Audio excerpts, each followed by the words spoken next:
naannoo keenya keessatti qonnaan bulaan keenya horsiisee bulaan keenya ijoollee isaa dabalatee baadiyyaa keessatti jireenya gadadoo boqonnaan inni itti jiraatu akka cufamu baadiyyaa keessatti horatee akka qusatu isa qusate sanaan immoo jireenya ammayyaa baadiyyaa keessatti akka jalqabnu mootummaan naannoo keenya qoratee giddugaloota 6,600 ol gandoota Oromiyaa keessatti adda baasee jira. Sanaaf maaster pilaanii qopheessee jira.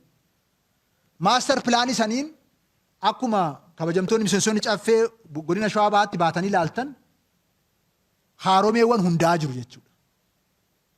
Qe'een qonnaan bulaa rakkoo hamaa keessatti jiraatamu sun hundi keenya iyyuu madabii irra ciisnee itillee irra ciifnee kan itti guddanne sun otuu horii gidduu kan itti ciifne sun hafee manni bitaa mirgaan kan itti dhimmistu sun boqonnaa sun cufamee qonnaan bulaan keenya miileenotaan qusatee miileenota sana baasee mana ammayyaa ijaaree Oromoon badhaadhu akka danda'u qabatamaatti agarsiisee jira.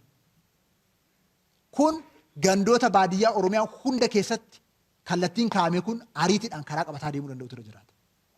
Kabajamaa miseensi caffee kunis hoggansa gandaa raajii hojjechaa jiru kana deeggaree caalmata kan bu'a qabeessa gochuu danda'u gochuu ture jiraata jechaadha. So waan haaromeen amma baadiyyaarratti jalqabne kun yoo ariitiidhaan dafnee itti deemne waggoota muraasa keessatti qusannaa sadarkaa olaanaa irraan ga'uu dandeenya. Waggoota muraasa keessatti hiyyummaa baadiyyaa keessa jiru cabsuu dandeenya. Jireenya ammayyaa ta'e qonnaan bulaan keenya aadaa isaa safuu isaa eegee akka jiraatu gochuu dandeenya. Hundaa ol garuu baadiyyaa keessatti qabeenya uummachuu dandeenya jechuudha. So qonnaan bulaan amma haaromee ijaare kun lafa sanaaf kaartaa qaba. Mana sanaaf kaartaa qaba. Qabeenya qaba. Ittiin liqeeffachuu danda'a. Dabarfachuu danda'a. Akka ammaa kana miti jechaadha. Amma manni citaa baadiyyaa keessa jiru qorqoorroon baadiyyaa keessa xiqqoon jirtu kun qabeenya miti. Akka qabeenyatti hin laallamu. Qabeenya miti jechuun baankiin hin beeku. Liqeeffachuudhaaf seerri Itoophiyaa kanaan dura ture kanaaf hin eeyyamu. Amma seera sana jijjiirree jirra jechaadha. So namni haaromee irratti mana ijaarrate kaartaa hin qabaata.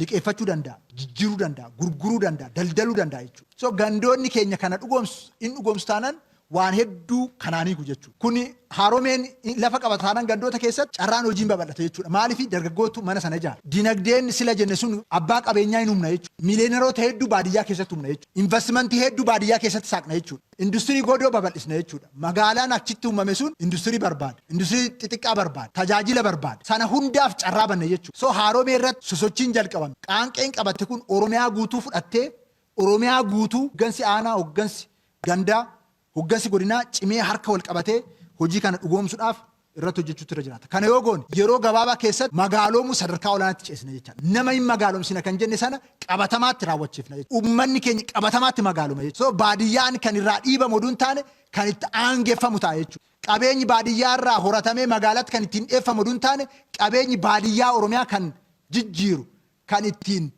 jireenya haaraa ittiin uumu ce'umsa olaanaa ittiin fidu sanaan immoo bu'uurri misoomaa akka caalmatti lafa qabatu kan itti taasisu oomishtummaa sadarkaa olaanaatti akka dhufu kan taasisu ta'a jechuudha. Haaromee jechuun waa hunda jechuudha. Misooma hunda jechuudha. Kanaaf kanarratti jabaannee akka lafa qabsiisnu asumaan kaasuun barbaada.